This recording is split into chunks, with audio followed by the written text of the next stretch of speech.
こんにちは、アルマです。初めての方、いつも見てくださる方、ありがとうございます。今日もカードからのメッセージをありのままお伝えしていきたいと思いますので、よろしくお願いします。今日のテーマは、あの人が今感じているあなたへの思いと本音というところと、今後のお二人に起こること聞いていきたいと思います。じゃあ選択肢はこちらのカードから選んでいきます。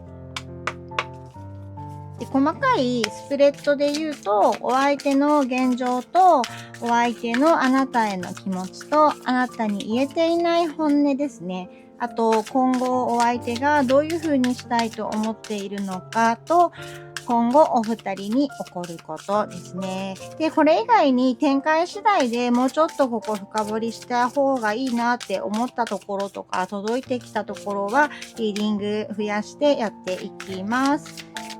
それでは1枚目です。1枚目。虫。2枚目です。さすがに取りましょう。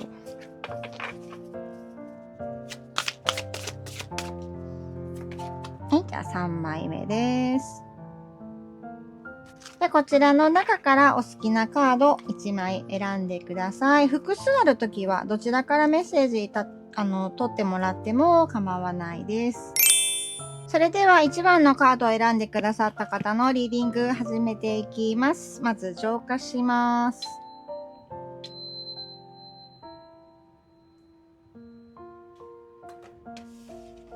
じゃあ先ほどね、ご案内した通り、まずはお相手の現状のところから聞いていきたいと思います。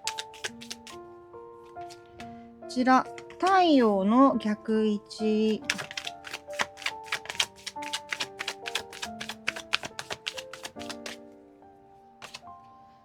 カップの7。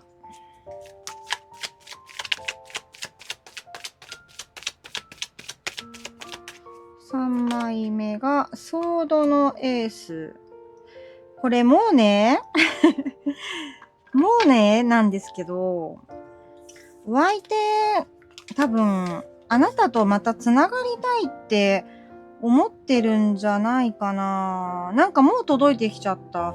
太陽のね、でも逆位置なんですよね。なので、あなたに対する思いっていうのとか、あと未練とか、そうだな。なんかお別れしたことで何か、まあお別れか、まだお付き合いに至ってなくても離れたとかね。ことによって、そうすれば何か自分が得られるものがあるってお相手は思ったんじゃないかな。だけど実際あなたと離れてみて、それが得られなくて、なんか自分がなんだろうかな。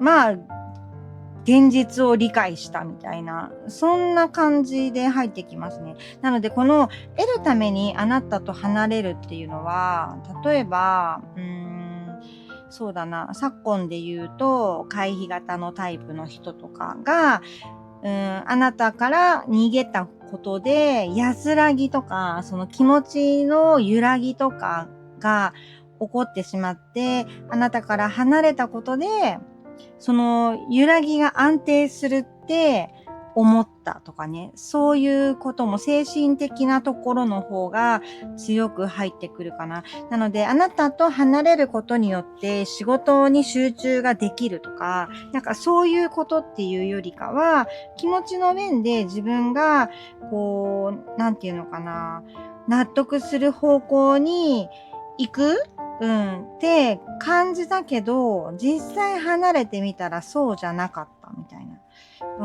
で、そこに気がついた。なんか、そんなことを今言ってきてる。これはもうなんか、まあ、3枚しか見てないから、ちょっとね、本音のところとか聞いてみないとあれだけど、今現在この3枚から感じたエネルギー的なもので言うと、戻りたいって思ってそうですよ。そう、ただ、それが自分が素直になって表現できないんだけど、そうしたいっていう決意みたいな感じ。お相手のあなたへのお気持ち聞いていきましょう。ソードのページ。ああ、そういうことか。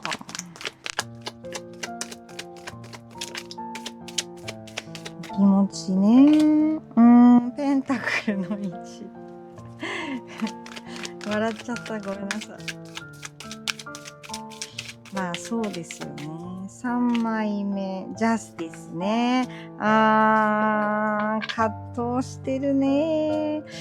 ねとか言っちゃった。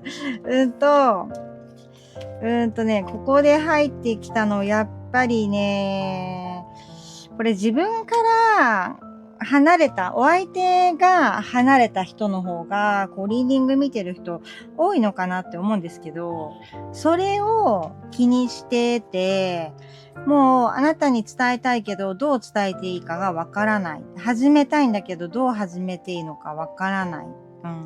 自分とあなたの立場が今イーブンじゃないから、それを整えたい。イーブンにしたいんだって。自分が思う、感じる素直な気持ちに、向かって声を上げたいって言ってる。なんかそんなお気持ちかな、あなたに対して。ちょっともうちょっと、わかりやすくね、聞いてみよう。気持ちを聞いてるからね、そうは言っても。思ってることじゃないからね。心のところ、感情の部分ですよね。を聞いてみましょう。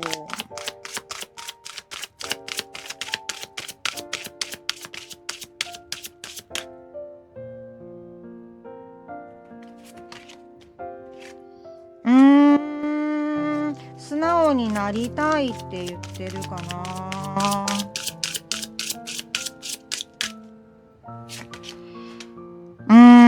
ここでも言ってる。自分、そうだな。まだ気持ち、なんだろうかな。あなたを、この人やっぱそうなのかな。回避っぽさが最初に伝わってきたんだけど、まだ、そうだな。自分の気持ちを隠してるところがあるかな。だから隠してるって言ってるんですよ、これも。これはもう仮面をかぶって、素直になれてない状態だし、これは檻の中に入って自由になってない。っていうことは逆に読むと、気持ちのところで素直になれないけれども、まあ本当は素直になりたいんでしょうね。もうちょっと、なんかこの人、あれだな。なんかあったちょっと待って。こんなに言葉というか気持ちを隠す理由が知りたいな。ね、こうやって深掘りしてどんどん私の動画は長くなるんだよ。気持ちを隠す理由ね。ソードの5。なるほどね。なんかそういう風にしかやってこなかった。この人臆病だな。だけど気持ちはやっぱりあるけど、ずーっとそうやって自分の本音を、殺して生きてきた。この人、いつの時もそうなんじゃないかな。なんか自分が悪者になっていつも、なんていうのか、嫌われるように仕向けたりとか、わざと自分で、なんていうのかな、不幸な道に進む感じ、破滅行為みたいな、なんかそういうことをしてる。で、自分の気持ちはどんなに大きくても、動かさないの。表現しない。そこにあっても、そうだな、隠して生きてきた。だけど、対等になりたいんだけど、怖さがここで、ページがね、言ってる、ソードのページが言ってるのは、もうこっちにあるんだよね。こう自分の中でどうにかしたい思いとか、時間がかかってでも何とかしたいっていう思いはあるんだけど、傷つくのが怖いとか、あとは、まあ、ソードなので、あなたを傷つけることへの恐怖とかもあるかな。だけど、こうやってさ、気持ちを言ってくれない方が、こっちとしては傷つくけどね。なんかお相手はね、それを理解してないんだと思う。なんかまあ言っちゃえば自分本位というか、自分の感情にしか触れないっていうか、まあ自分の感情にすら触れないから、そうだな。わかんないんだと思うよ。ただ自分が嫌われて立ち去れば済むと思ってる。そんな感じ。そうね。ザ回避っていう、そういう人だなって入ってきたな。ややこしい。1番さんのお相手、かなりややこしいですね。じゃあね、そんなお相手が言いたいけど、言いたいと思ってること。だけど言えてないこと。あなたへ伝えたいと思ってること。その本音の部分聞いてみようかな。1枚飛んできたのが、ワンドの8。まあ本当はそうなんだね。なるほどねしか出てこない。もうこの人。なるほどね。もうここに来てさ、やっぱ本音って聞くとね、正一で出すことが増えるのか。ワンドの2。だけど、そうね。本当の本音で言うと、早くって言ってる。早く会いたいとか、早く再会したいとか、早く満たされたいって言ってるね。これはね、受け身じゃダメよっていう、殻閉じこもってる場合じゃないんだよね。で、ハイエロファントとワンドの2が言ってる。まあ、ワンドの2はね、まだこう眺めて確認してる感じがする。すごい。だから確認して安心したいんだろうね。すごいわがままな本音今入ってきた。言ってきたのは、安定したもの、観察して安心できたっていうものが早く欲しい。そして、なんだろうかな。なんていうのかな。強いつながりが欲しいって言ってる。はぁこれはさすがにさ、向き合う、何をしたらそうなれるとか、関係を育てたことがないんだもんね、この人。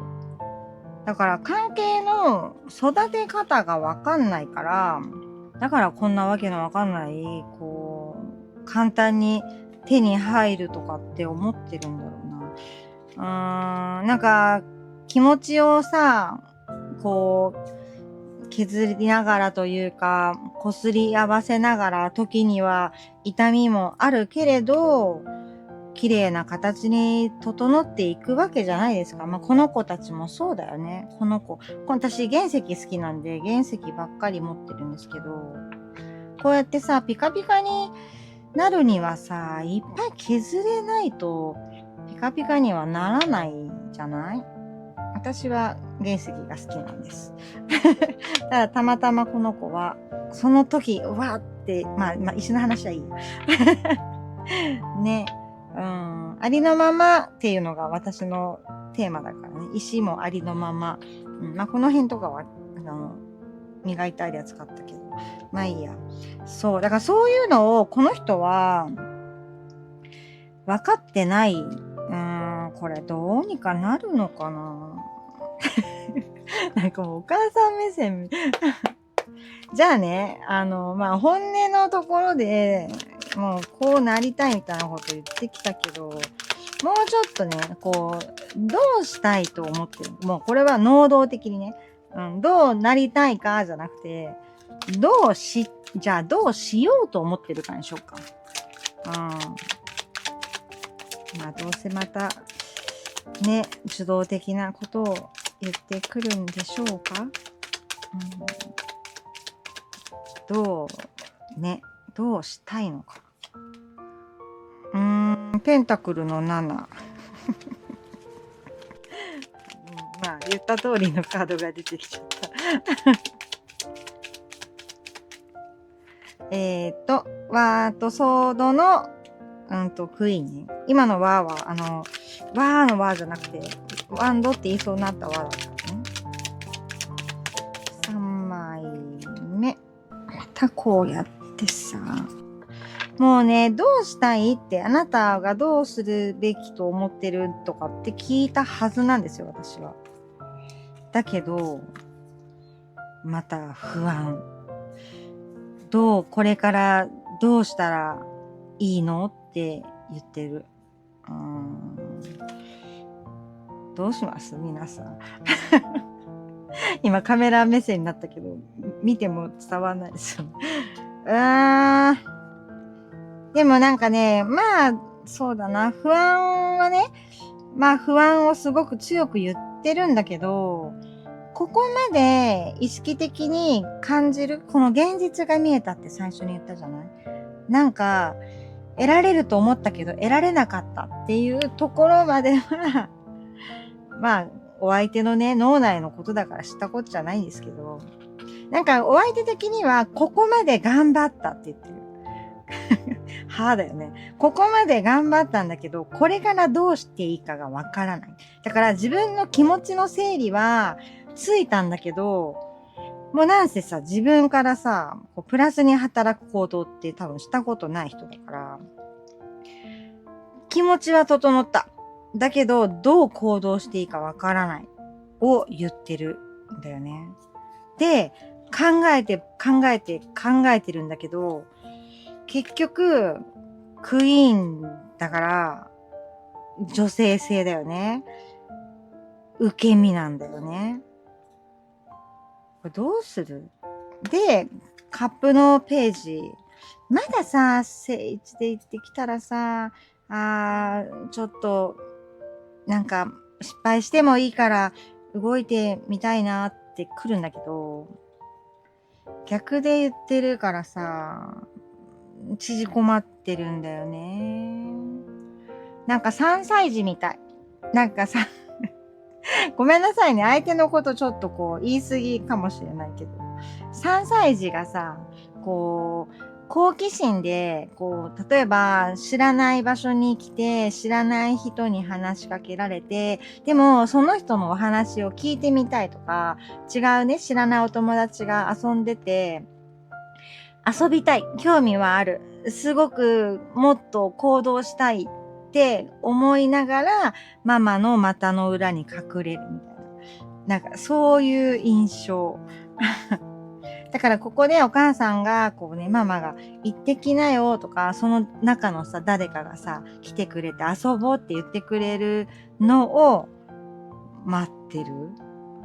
だから、どうするのって、どうするつもりなのって聞いたけど、結局、自らは行動できないって言ってるな。ごめんなさいね。はっきり言っちゃうと、そういうのが入ってきた。これどうしようかな。今後2人に起こることって読むって最初に言ったんだけど、起こるかな？待って、起こるかどうか聞いていい？オラクルカードで。起こるのかな？これはハプニング的なことが起こるのかな？お相手から動くのかな？どうしようかな。ちょっと質問が聞きすぎちゃった。まずはじゃあ、お相手から積極的な行動があるのか聞いてみよう。で、そのカードの出方次第で、次何聞くか考えますね。とりあえず、お相手からのアクションがあるのか。これは、積極的な行動はないって言ってる。ただ、わかりづらい何か行動はするかもね。例えば、そうだな。例えば、まあ、例えばね、ほんと一例ね。LINE のアイコンを変えるとか、まあ LINE に限らず、SNS のアイコンを変える。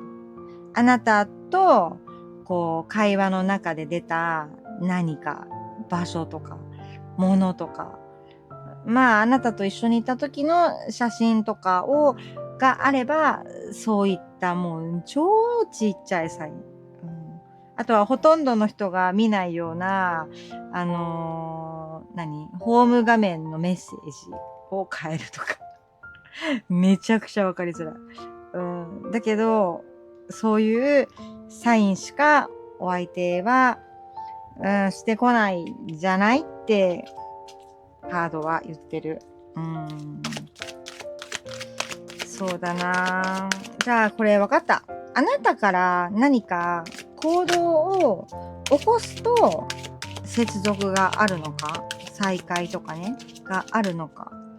果たしてそれがプラスに働くのかっていうところを聞こうかな。そうですって。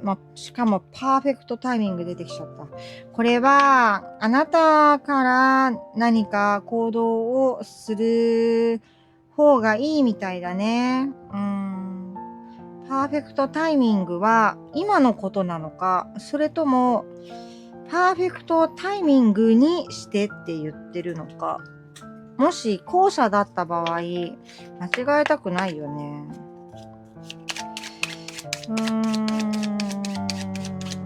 どんな時にあなたからアクションを起こしたらいいのか聞いてみよ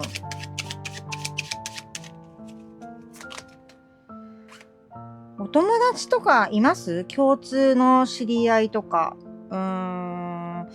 つながりとか、もしそういうのでつながってる方だったら、そこで何かこう、話題に出た時とか、そういう会話の流れのきっかけみたいな感じで、連絡するなり、するのがいいって言ってるかな。あとは、まあ、グループ内とかだったら、まあ、大人数で集まる機会とかがあったら、そこをめがけてとか、あと、学生時代につながりがあるんだったら、同窓会とか、なんかそういうコミュニケーション、コミュニティの中でコミュニケーション始めるみたいな、そういう感じかな。例えば、あとはさ、共通の知り合いが子供を産んだとか、ね、結婚したとか、だったら、それの話をネタのきっかけとして連絡するとか、かな。でもこのカード結構限定的だよね。共通の知り合いがいないとできないから、共通の知り合いがいない人は、どういうタイミングがいいのか聞こう。マウンテン。そういうことか。共通の知り合いがいない人は難しいねって言ってる。ずる。カードずる。それは難しいよ。だから聞いてるんじゃん。もう一枚引きます。まあ時間がかかるし、苦労があるよっていうことだよね。リン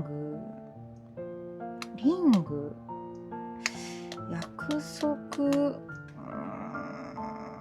どういうサインだこれは。まあ今私ひらめいたのは、お気に入りの指輪と出会って買った時とか。なんか自分の気持ちが、そう考えると、前向きな時とか、そういう感じかな。もう一枚引いてみようかな。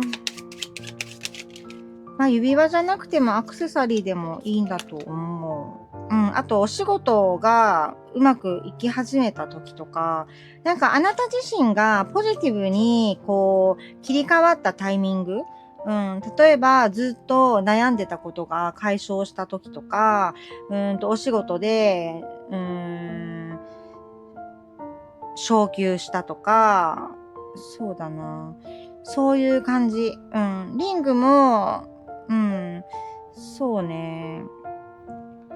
何でもかんでもさ、アクセサリーとかでも、自分自身、まあ、アクセサリーだけね、こう男性の方も見てると思うんで、そういったアクセサリーだけに関わらず、自分がこうときめくものと出会った時、そうすると自分の気持ちって上がるじゃないですか。で、お仕事うまくいった時とか、悩みが晴れた時も気分上がるじゃないですか。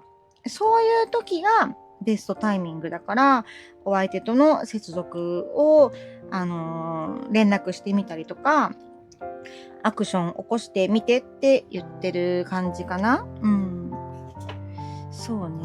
じゃあ、再接続前提になるけど、したときね、どういうふうにお二人が、こう、つながっていくのか、その先のところ聞いてみましょう。ワンドのキング。なんかもっと今までよりも速いペースで進んでいきそうですね。エネルギーがすごく強い。お相手はもう我慢してる状態だと思うから、それが全部、前に進んでいくんじゃないかな。チャリオット逆位置だけど、バンドのキングの行動力に多分押されて、二人の関係は進んでいくんじゃないかな。だけど、まあ逆で言ってきた意味もきっとあるので、進みはするけど、具体的な関係の目標とか目的とかが曖昧になっちゃうかもしれない。だからそこは注意が必要って感じかな。なるからダメとかじゃなくて、こうタロットカードってあんま先のことって具体的に見れないので、今ね、こう、もしも繋がった時の、みたいな、そういう感じで読んだカードなんで、どんどん進んでいくけど、まあ今の感じで言う、現状で先を見ると、将来とかどういう関係になるかっていうのは曖昧になるかなって。まあこれは注意として聞いてもらえたらいいかな。そしたら、今現在のあなたへのアドバイスを引いていきましょう。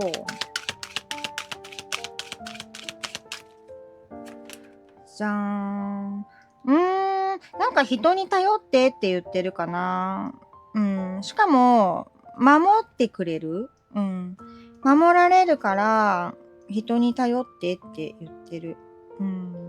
私もさ、もう私の話になっちゃうんだけどさ、ここ最近ね、まあ、すごい大変な、まあ、ことがあって、ちょっとなんかね、重なっちゃったりとかしたんだけど、やっぱりね、人に心を開いて、相談したりとか頼るっていうのはね、すごく勇気がいることだと思うんだけど、私は結果的に、良かったって思った。そのことを言ってると思う。もし一人で今ね、すごい辛くて悩まれてる方とかがね、こう一番さんにいらっしゃったら、人に頼るって、私もどちらかと言ったら苦手なんですけど、そんなに悪いことじゃないから、人に話聞いてもらったりとか、相談するってしてみてって、今はそういう時だよって言ってます。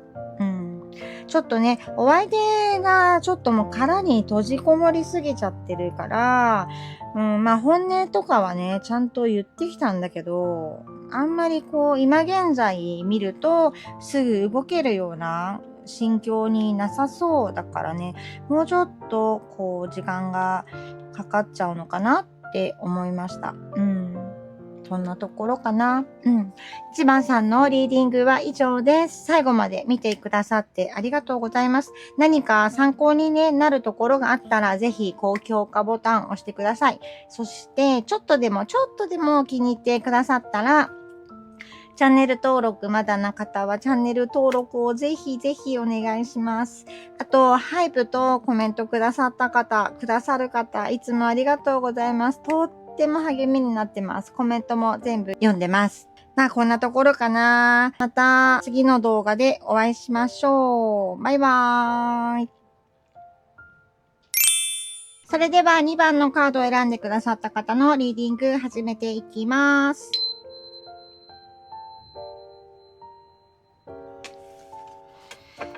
それでは始めていきます。先ほどね、最初にお伝えした通りにリーディング進めていきますね。お相手の現状からまず見ていきます。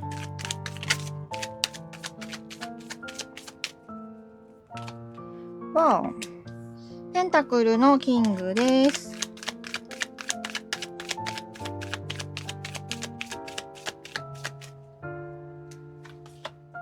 わー。わーばっかじゃわかんないですよね。ソードの9。これはどっちだ？なんか真逆な印象のカードを出してきたな。テンペランス。なるほどね。真逆を混ぜたいって言ってる。これは何のことだ？なんかお相手、自分が、どっち？こんな出方ってするの？なんか思考と現実が、なんていうかな。自分で感じてるものが逆になってるんだな。で、それがバランスが取れてない。感情と論理とか、現状と理想とか、なんだ？ちょっと補足取ります。わかりやすい、ソードの9に補足取りますね。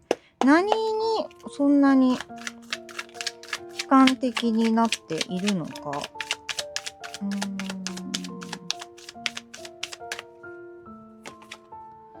ソードの4。もう一枚引きますね。なんかお仕事とかはうまくいってるんだけど、何か満たされてない。わかった。これはあなたのことだね、きっとね。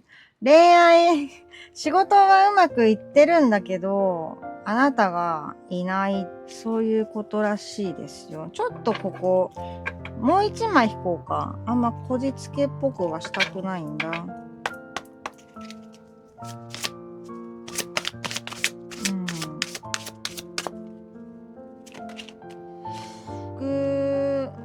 孤独っていう孤独でもないけど、一人でいることかな。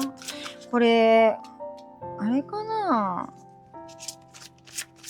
なんか違う人のことを言ってる気もしなくもないな。そうだな。なんか仕事はうまくいってる。だけど、これ違う人かな。なんか楽しく一緒に過ごしてる人はいるんだけど、でも本当の意味で楽しくない。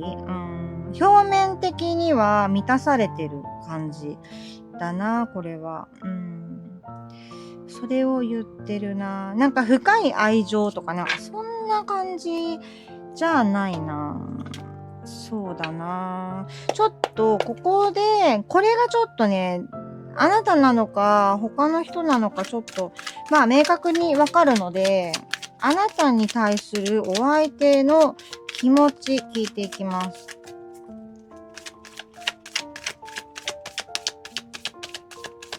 エンゲージメント。ソードの3。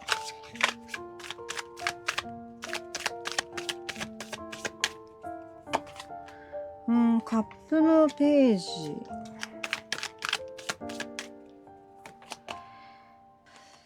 これ、このカードのなんだろう、特別なカード、そういうことか。これ一番のカードを選んでくださった方と、迷って似てるかな。なんかもしリーディングしてて違うかもって思ったら、一番のリーディングを見てみるのもありかもしれない。なんかなんか気持ちと、なんか恋愛、でもな、ここでエンゲージメント出してるんだよな。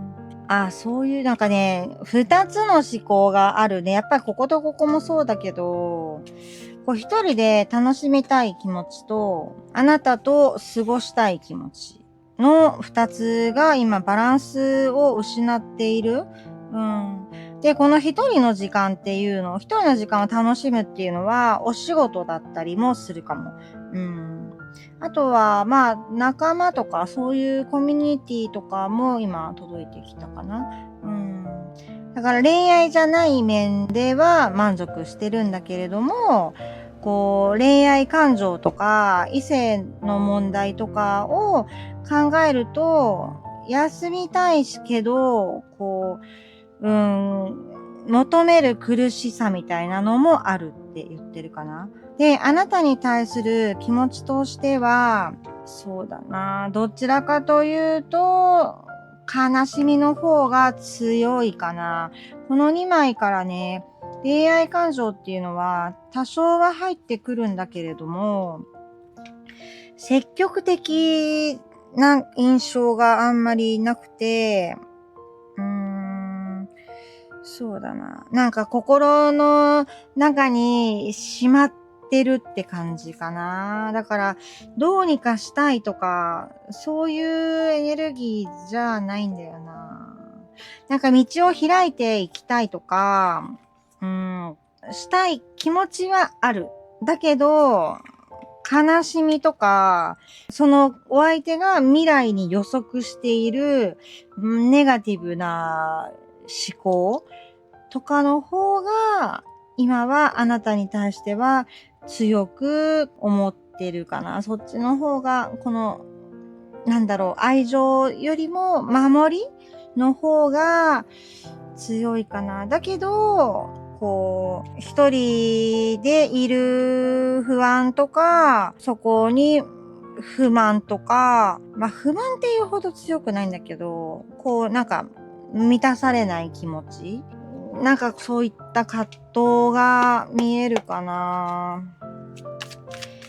なんでなのか気になる。オラクルカードじゃなくて、ルノルマンで、ちょっとここの気持ち、もうちょっと説明してもらおうかな。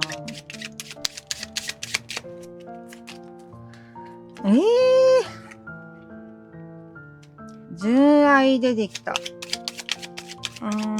すごくあなたを思ってるんだけど、なんか正面から行かれない？もうちょっと引こうかな。だよね。だから、しまい込むんだもんね、きっとね。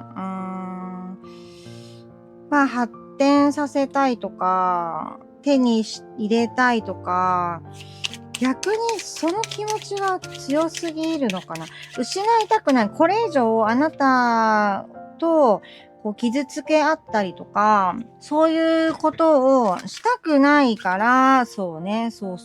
トラブりたくない。これ以上お二人の関係で困難とか、そういったものをこう共有したくない。勝手に未来を悲観視して、勝手に自分の愛情を守ってる。今来たのは、これはちょっとムカつくけど、言いますけど、なんか自分の愛情が、なんていうのかな。それが一番大事なんだって。でも、その愛情は、あなたのことを思う気持ちなんだけど、なんていうの、神聖というかさ、こう、例えば、なんて言ったらいいのかな。例えば、じゃあ、宝くじ当たりました。1億円。1億円当たりました。でも1億円って使わないとさ、活かせないじゃないですか。ね、楽しみもなければ、人のためにも使えないし。すごい、でも、それを大事にしすぎて何もしないで、ないものと一緒にしてる感じ。なんか、そういう感じ。うん。だから、なくなったら嫌だから使わないみたいな。でも一生使わなかったら、ないのと同じじゃないみたいな。なんか、そんな感じで勝手に苦しんでるの。うん。そう。なんか、一番さんとちょっと似てる。うん。じゃあね、これから、どうしたいと思ってるのか聞いてみようかな。その前に本音を聞かないと。あなたに本当は伝えたいけど、言えていない本音、聞いていきます。ワンドの9。やっぱりそうだね。さっきの1億円の話がドンピシャスッと入ってきた。ワンドの5。そうね。それが怖いんだもんね。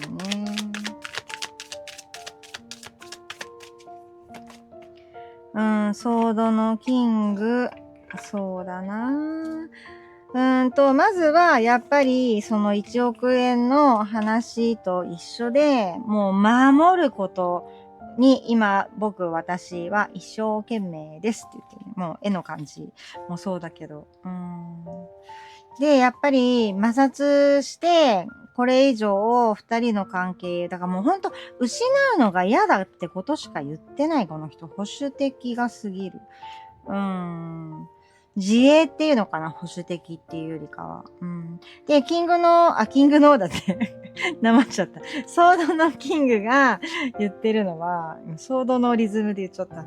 ソードのキングが言ってるのは、もう考えすぎて、何も、できないですって言ってる。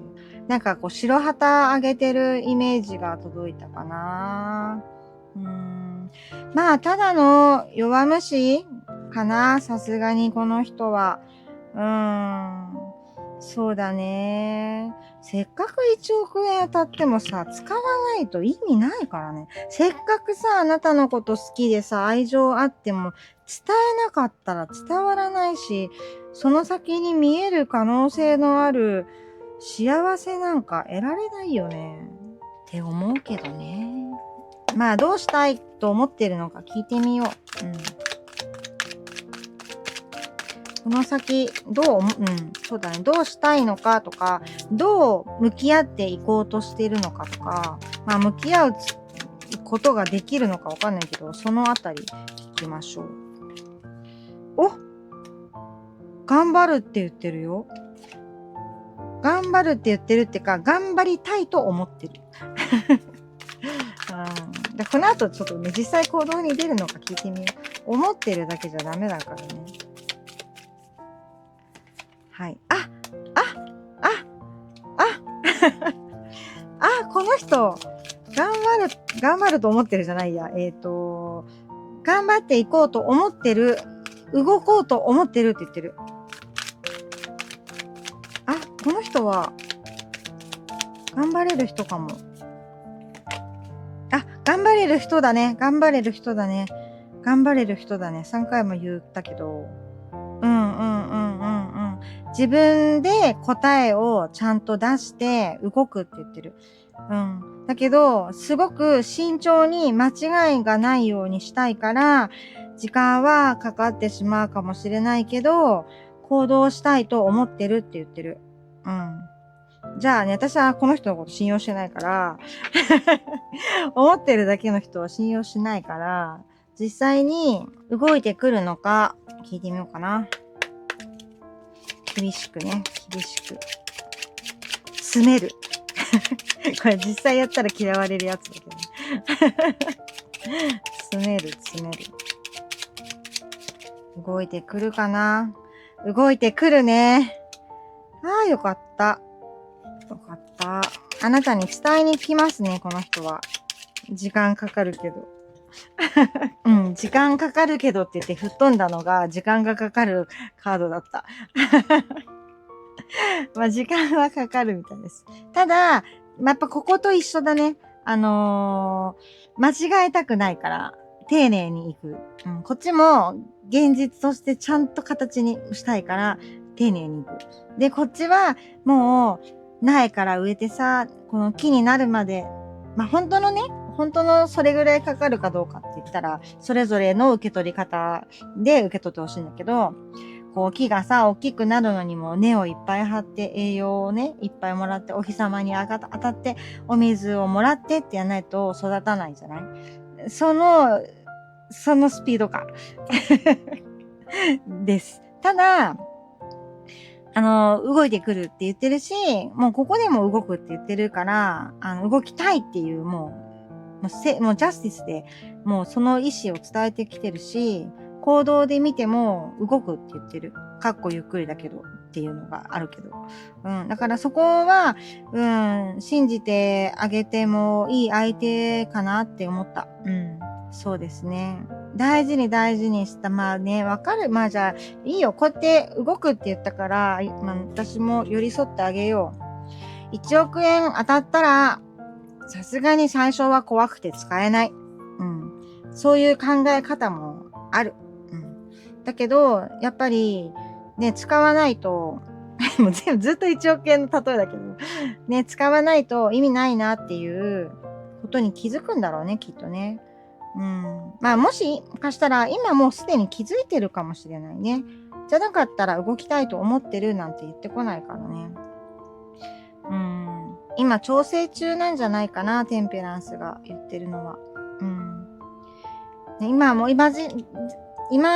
時点で、こう、葛藤がもうね、あるから、こう、時間が経つにつれて、この悲しみも癒えてってなってくるんじゃないかしら。うん。これは会えるね。じゃあ、どんなタイミングでお相手がね、行動をしてくるのか聞いてみようかな。いや、それじゃあ、あなた、3番さんじゃないや、2番さんに言ってもわかんないから、2番さんに届くメッセージ、サインかな？うん。そこで聞こうかね。お相手のタイミングなんか聞いてもわかんないよね。2番さんに届くお相手が動く前のサイン。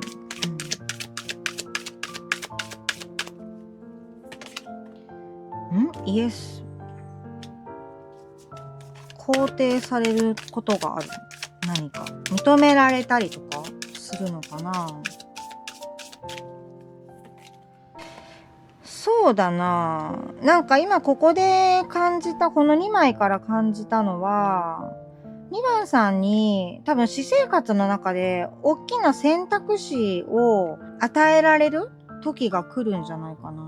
しかも、その選択肢っていうのは、結構、視野が広い感じがした。その選択肢は、1個とか、まあ、1個じゃないか、2個とか、3個とかっていうよりかは、もっと大きい感じ。自由に近いのかな。なんか、そんな感じが入ってきたな。で、その中から自分で、これっていうのが選べるような時、選択肢の中に選びたいものがあって、これいいんじゃないってなる、そんな時が、お相手が育ててきて、あなたに伝えたいくなるタイミングって言ってる。すごいなんか抽象的だけど、でもね、それが入ってきたんだよな。僕、それしますみたいなのがはっきり、こう、選べたとき、なんかそういう波の時かな。まあ、要は、まあ、好転してる時って言ったら、まあ、これも好転の意思だから、まあ、バイオリズム的にそうかっていう見方もできるけど、ちゃんとこう、上がる時があるんだと思うな。じゃあ、カードから2番さんへのメッセージ引いていきます。よっ。健康のこと言ってきた。今暑いからな。なんか食欲低下してる人いる？ちゃんと食べてって言ってるよ。あとは内側の自分の声を聞いてって言ってるな。何か自分がしたいこととか、自分が選びたくないこととかを我慢してたりとか、そういう人はやりたくないし、ネガティブだし、で、我慢してることとかは、手放してって言ってる。だから、この二つを合わせて読むと、ダイエットしてる人とかは、ほら、さっき食べてって言ったじゃない？で、我慢しないでって言ってるから、ダイエットが出てきちゃった。そうだな。夏場ね、露出増えるからね、そういうの気にする方も多い季節ではあるのかな。だけどね、暑いからご飯食べてって言ってる。前はね、結構いろいろね、このカードから聞こえるんだよね。今日は違うけど、今日はご飯食べてって言われたんだけど、運動してねとか、ちゃんと水分取ってねとか、なんか、他にもいっぱいあるんだけど、なんかそういうことが届いてくるたりするの。いろんな種類で言ってくるんだけど、今日はご飯食べてって言われました。はい。なので、ダイエットっていうのもね、一つの例えで出しましたけど、我慢してることは、まず手放してほしいって言ってます。この感じだと、お相手は勝手に今葛藤していて、勝手に答え出して連絡をね、してくるみたいだから、ちょっとね、山が出たんだよね、さっきね。だから、まだまだ、お相手自身のね、気持ちの上で乗り越える感情とかっていうのが、ここであるから、あると思うんだけど、この人は1億円はちゃんと何かに使うって言ってるので、例えのまま来ちゃった。はい。連絡はしてくる。自分が大事にしている愛情を伝えないと意味がないってことに気づいて連絡してきます。はい。だから、2番さんはそんなに心配しなくていいと思う。実際ね、求めてるはいるんだよね、お相手はね、エンゲージメントね。約束したりとか、したいって言ってるから、心配しなくていいと思います。ね。じゃあ、2番さんのね、リーディングここまでにします。最後まで見てくださってありがとうございます。何かね、参考になるところがあったら、ぜひ高評価ボタンください。で、あと、ちょっとでも気に入ってくださったら、チャンネル登録まだな方、チャンネル登録していただけるととても嬉しいです。で、あと、いつもハイプコメントくださる方、とても励みになってます。どうもありがとうございます。それでは次回の動画でまたお会いしましょう。ありがとうございました。バイバーイ。それでは3番のカードを選んでくださった方のリーディング始めていきます。浄化します。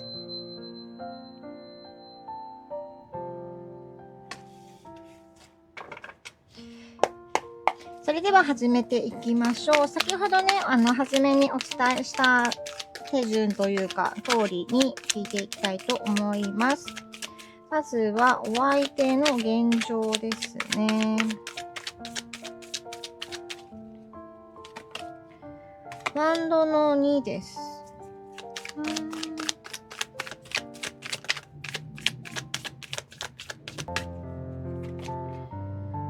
テンペランスの正位置。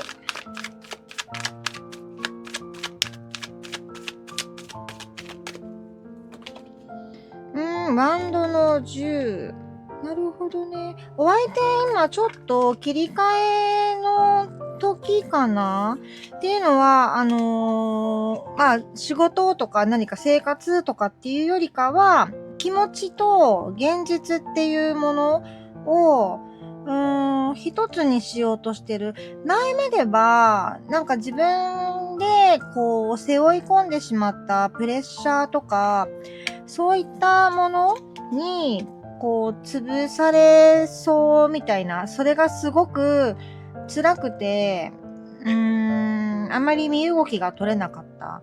だけども、まあ一生懸命前進してきたことで、もう少しで、なんていうのかな、プレッシャーとか、自分が抱えてた辛さとか、重荷とか、そういったものを手放せる頃にいる、手放せそうみたいな、こう、未来がちょっと見えてきた、そんなことを言っています。で、そのきっかけのタイミングで、自分の心の中と現実、こうしたかったこととか、形にしたかったって思ってたこと、形にしたいと思ってたことを現実にこうしていこうっていう流れに今いるみたいですね。結構いい流れ、いいポジティブなところ。これちょっと恋愛のことなのか聞いてみようかな。なんかざっくりと抽象的な未来のことを言ってるんですけど、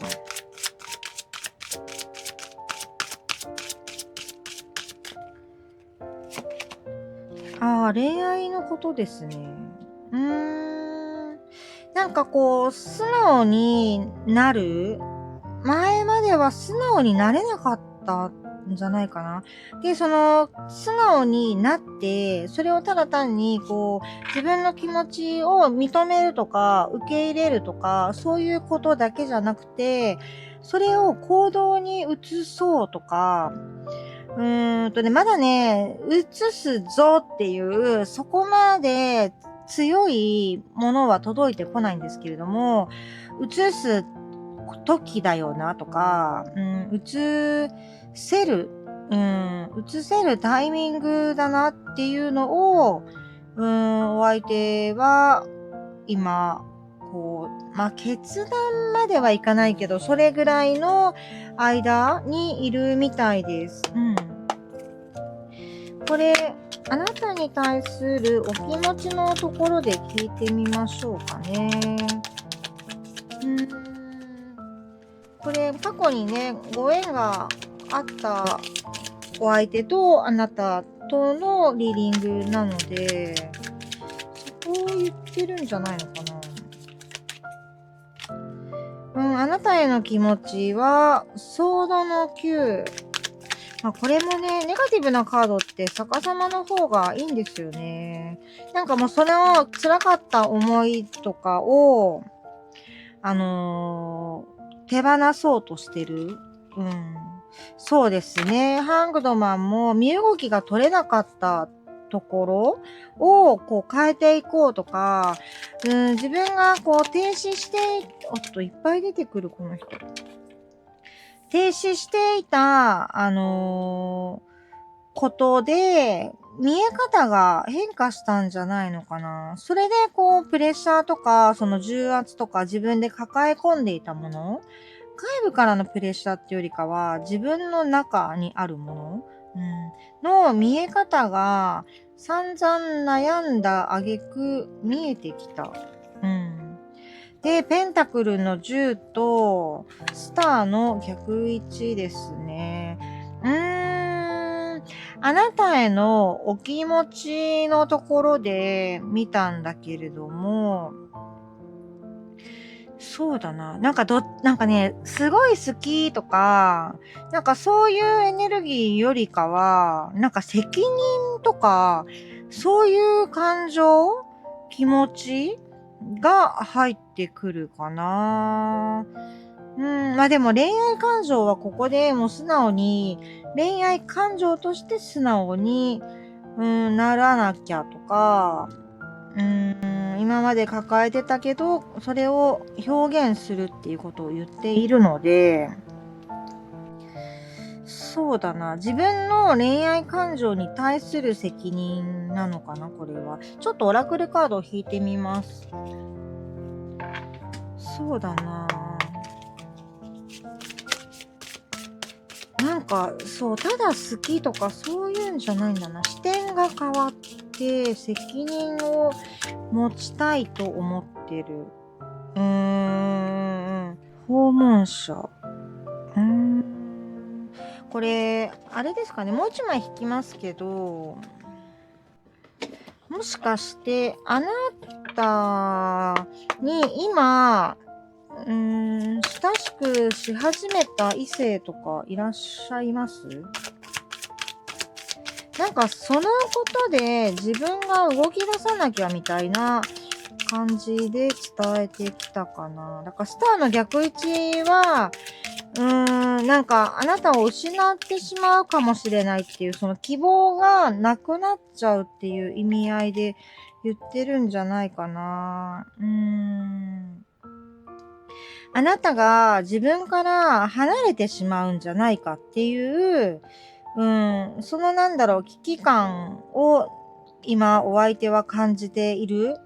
だから自分がちゃんと、責任を見せなきゃいけない。示さなきゃいけないって言ってる。だからここのソードの9の作家さだったのは、逆位置だったのは、そんな自分の殻に閉じこもっている場合じゃないっていうのをお相手は感じたんじゃないかな。だからどちらかというと、あなたのことを好いているっていうのは前提なんですけれども、取られたくないとかそんな印象が強いかな。このオラクルカードから届いたのは。じゃあ次、お相手があなたに言えなかった本音？まあ、そうね。取られたくないのに、実際は、縁が途絶えてしまっているわけだから、隠してた気持ちはあるよね。こちら、ワンドのページ。そういうことか。自信があんまりなかったって言ってるな。自分を信じると自信は一緒だもんね。そうだな。思いはやっぱり強くあったんだけど、自信がなくて行動に起こせなかったって言ってます。これはね、ソードじゃないから、言葉とかじゃなくて、言葉では言っていたかもしれないけど、行動として、そうね、もっとわかりやすい、なんていうのかな。言葉以外の表現、例えば、行動で言うと、なんていうのかな、もっと熱いもの？だから一生懸命あなたと会うのに時間を作るとか、そういったこととかも今かなって思った。とにかく行動力が足りなかったっていうことを言っているかな。ラバーズ。やっぱりそうだな。気持ちはもうワンドで来てるからね。そりゃそう届けるよね。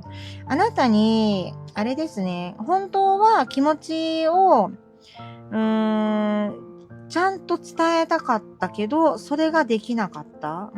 で、それを言葉とかでは伝えられたこととかもあるかもしれないけれども、言葉と行動が伴って愛情って届くじゃないですか。で、そこまでセットでできなかったこと、本当はしたかったけど、自信がないから、それができなかった。だけど、本当はすごくあなたのことを愛していた。って言ってます。そうだな。もしね、お付き合いをする前のご関係だとしたら、愛してたっていうとちょっと言葉が重すぎるかもしれないけれども、好意は強く持っていたけど、それをあなたに伝えられなかった。って言ってます。どちらかというと、3番さんのお相手の方は、ただ本音っていうよりかは、後悔みたいな、ここでも出てますよね。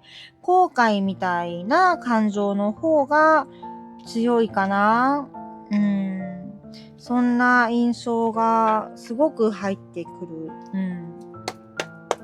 お相手が、じゃあ今後ね、どういう風にしていきたいと思っているのか、聞いてみましょう。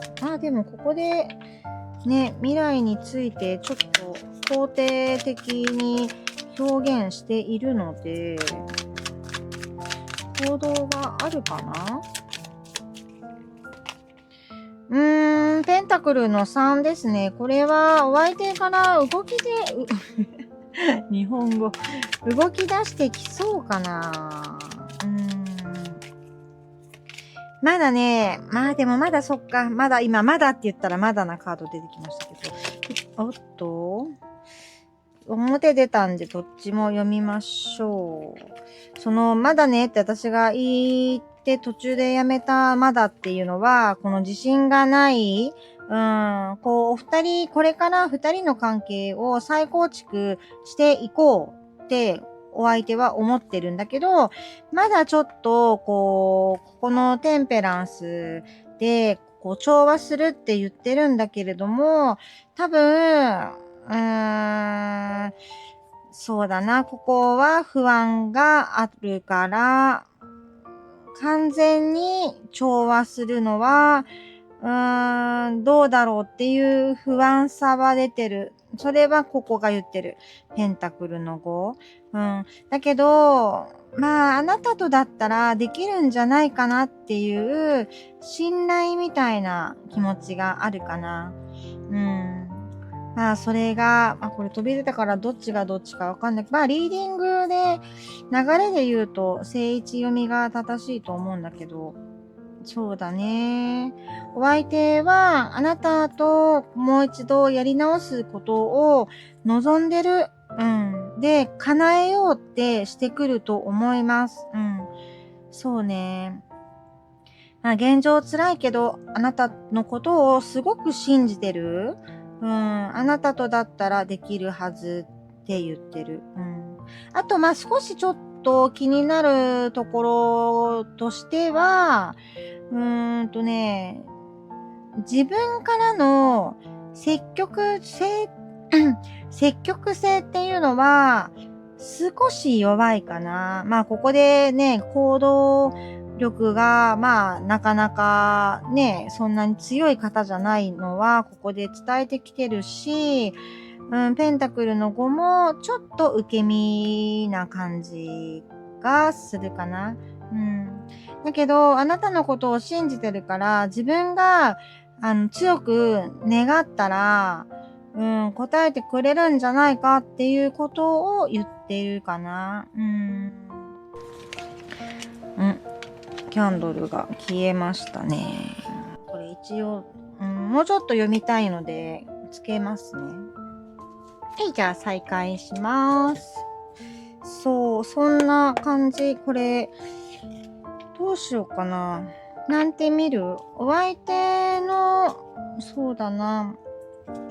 この方、このお相手、動いてくるんじゃないかなって思うんだよね。全体的に見て。ただ、ちょっと時間的なところを聞きたいなって思ったので、数字を出しますね。21。でも山出てきたな。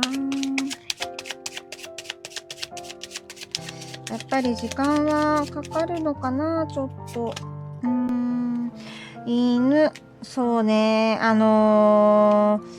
そうだな。あなたに対する思いは、多分、時間が経過しても変わらないとは思うんですよ。この方。強くね、ストレートに、あなたに愛情を伝えてきてるので、で、犬だし、ただね、どこだ？お相手が引っかかってること。そうだ、引っかかってるとしたら、やっぱり自分の、なんていうのかな、不甲斐なさとか、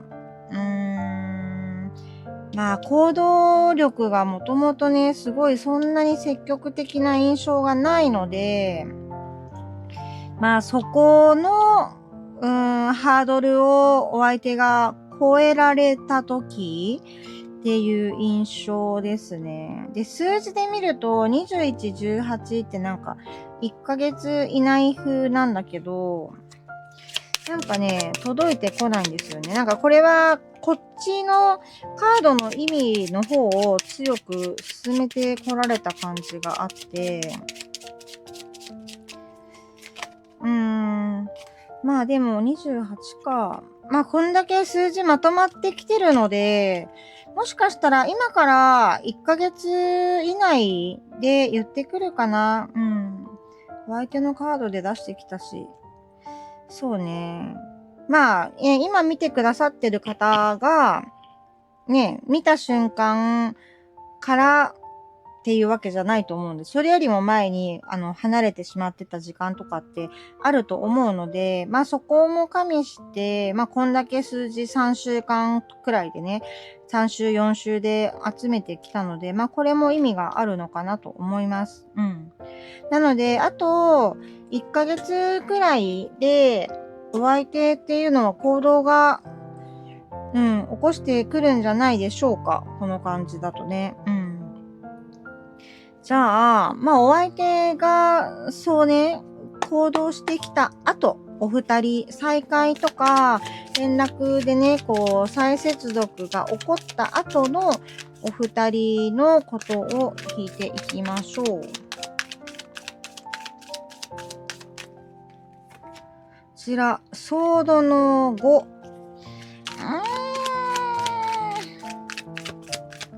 そうか、そうか。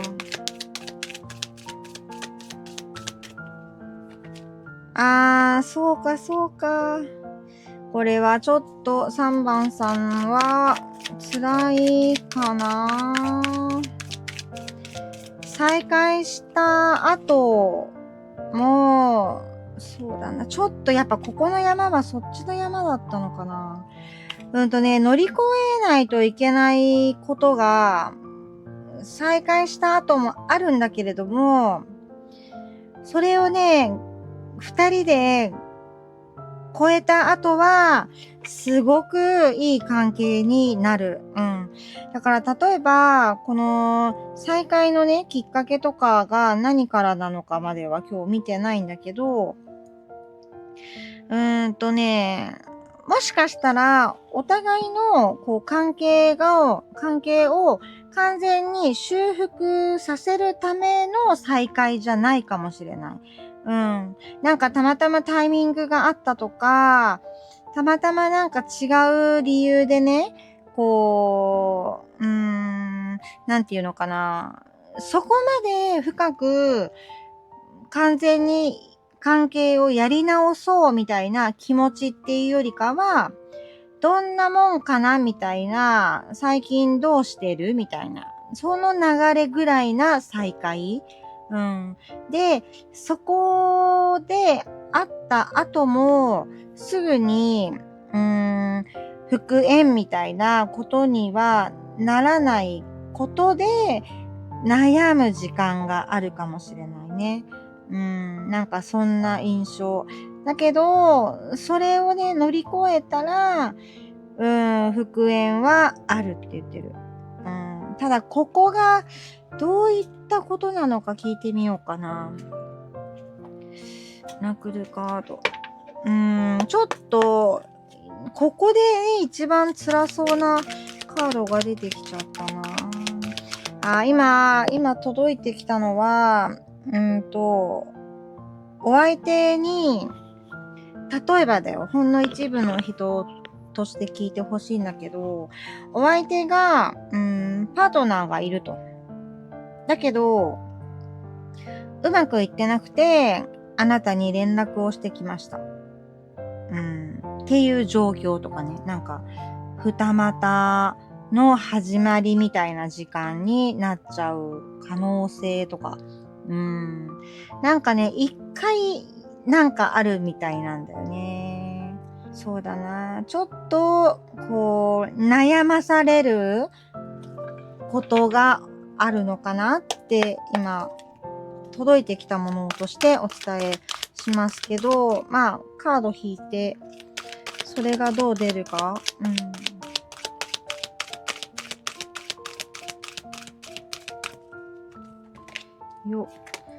やっぱそうだな。ちょっと痛みがあるかな。オラクルカードは、痛みたいな感じで言ってるんですよね。でもまあ治療が必要な感じ。で、タロットカードは、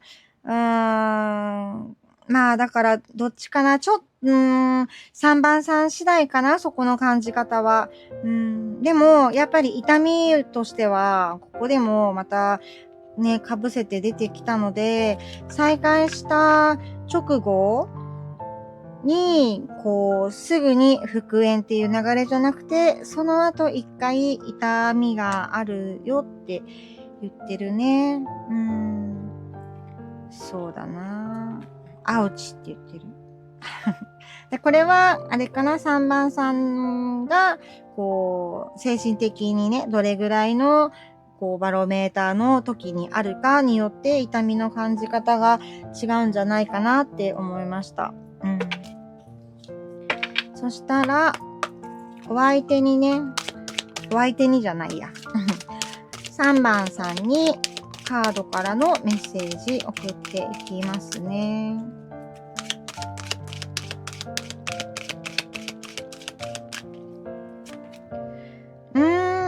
でもやっぱ近い未来って言ってるから、まあ連絡はやっぱり早めに来るみたい。1ヶ月以内だな。早い人だと3週間とか、もっと早い人いるのかな。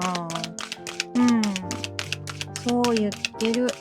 なんかこのさ、ニアフューチャーが出るたんびにさ、私思うんだけど、近いっていう時間の流れの感覚ってね、読んでる方、あと3番さん、これ見てる方全員一緒じゃないし、もちろん私の感覚とは違うと思うんだけど、まあ私は結構1ヶ月って、まあ早めこのニアに含まれるなと思うんだけど、そこはね、ここの受け止め方かな。だから本当に早いっていう風に感じる方だったら、1ヶ月もかかんないんじゃないかなって思います。もう一枚引きましょう。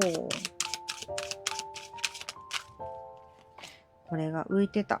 あなたの心の声に従ってって言ってるな。まあ、それはまあ、期間のことなのか、痛みの感じ方なのか。もし、こう、痛かってね、その再会して、すごく辛い痛みを感じたら、私は、離れるっていう選択もいいんじゃないかなって思う。このカードが言ってることはね。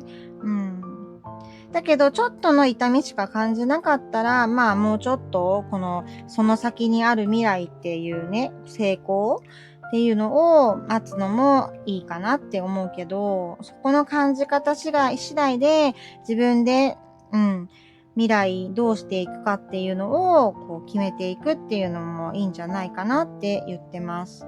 まあ、ただ連絡は早そうだね。まあ私の感覚のね、1ヶ月。だけどちょっと痛いから、そこだけ用心しておいたらいいんじゃないかな。再会だから連絡が来たとしても、こう、もうハートフルオープンとかだとちょっとリスクが、傷つくとか怖いかもねっていう。だからちょっと距離を、境界線って言うんだけどさ、境界線引いて接する方がもしかしたらお二人の将来のためには、成功のためにはいいのかもしれない。サマーさんのリーディング、こんなところですかね。最後まで見てくださってありがとうございます。何かね、この中で参考になるところあったら、高評価ボタンお願いします。で、ちょっとでも気に入っていただけたら、チャンネル登録まだな方、チャンネル登録をお願いいたします。あと、ハイプとコメントいつもありがとうございます。とても励みになってます。これからもよろしくお願いします。それでは次回の動画でお会いしましょう。バイバーイ。